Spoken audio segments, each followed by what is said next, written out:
Hezbollah leaders have met senior officials from Palestinian groups Hamas and Islamic Jihad to discuss the war with Israel. The group has also been holding funerals for fighters killed in exchanges of artillery across the border between Israel and Lebanon. Zeina Khodr reports from Beit Yahoun in southern Lebanon. It's been 2 weeks since Hezbollah heeded the call of its ally, the Palestinian group Hamas, to join the fight against Israel. Hezbollah has been taking casualties. We are at the funeral of one of its fighters. It's lost more than 40 men in more than 2 weeks of conflict along the border.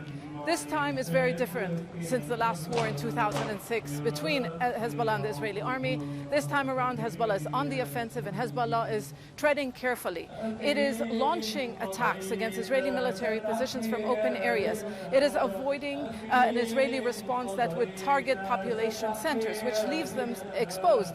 At the same time, the Israeli drones, surveillance aircraft are in the skies over the border area all day long.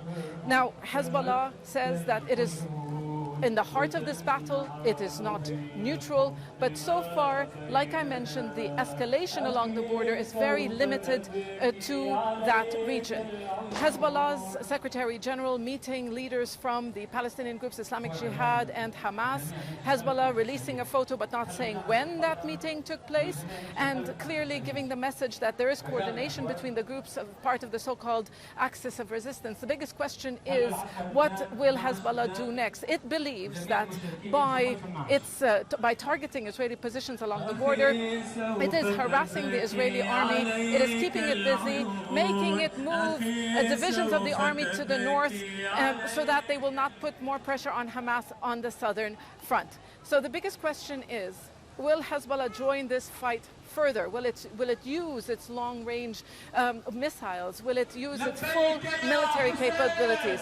At the moment, no. But at the same time, the Israelis are, threatening Hezbollah that they will face unimaginable devastation if they do. Zeina, Al Jazeera, Beit Yahoun, southern Lebanon. Let's see what more we might be able to find out about this meeting. Elijah Magner is a military and political analyst covering the Middle East and North Africa. You're joining us from Brussels, Elijah. Thank you for your time today. Your thoughts on this meeting, Hezbollah, Islamic Jihad, Hamas, what might have been discussed and what it means? Well, first of all, Hezbollah, Hamas, and the Islamic Jihad have an operational room, military operation room in Lebanon, where they coordinate since the beginning of the war. We're talking about since the 7th of October. And we have seen how Hezbollah is sometimes, occasionally, operating also with the Palestinians on the border, where the Palestinians have taken many casualties. There have been many Palestinian militants crossing the borders, attacking the Israeli military.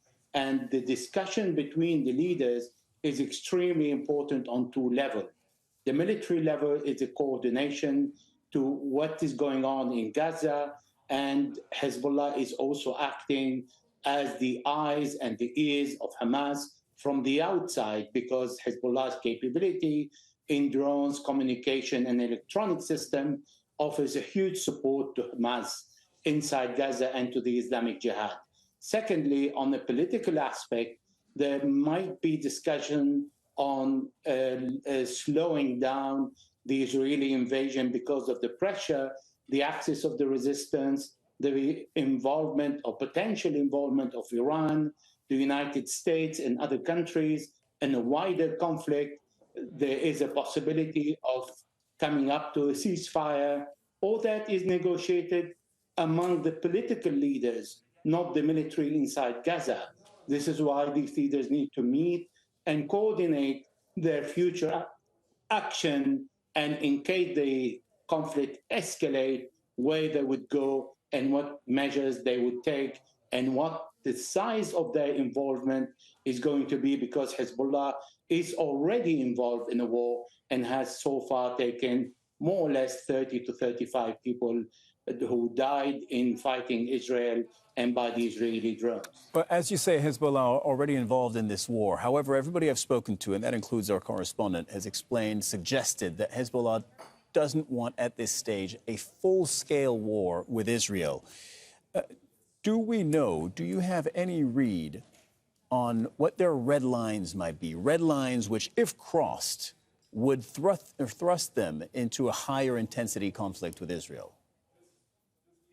But the mere fact that Hezbollah has attracted 3 out of 9 Israeli divisions, splitting the Israeli forces, not allowing the Israelis to concentrate only on Gaza, and threatening Israel about the possibility to engage on 100 kilometers border between Lebanon and Israel, is already an involvement.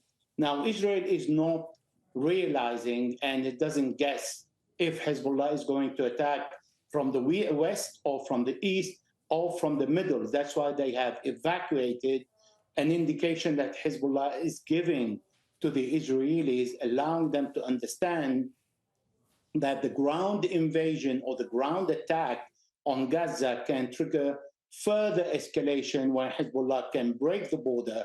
This is why the Israelis have created 2 lines of defense, taking very seriously the threat that's coming from Hezbollah and thinking that the Hezbollah special forces, who are several thousands, deploy along the borders, that they might break the borders and come in, particularly when Hezbollah blind the Israelis by destroying all the cameras and the radars. So how long Hezbollah can go? I don't think Hezbollah is going to go on an all-out war, because there is an idea trotting now that Israel is standing down on a general invasion of Gaza, because it doesn't want to be further involved in going to a cemetery and a trap that is waiting inside the city. Elijah Magner, military and political analyst on the Middle East. Thank you very much for joining us.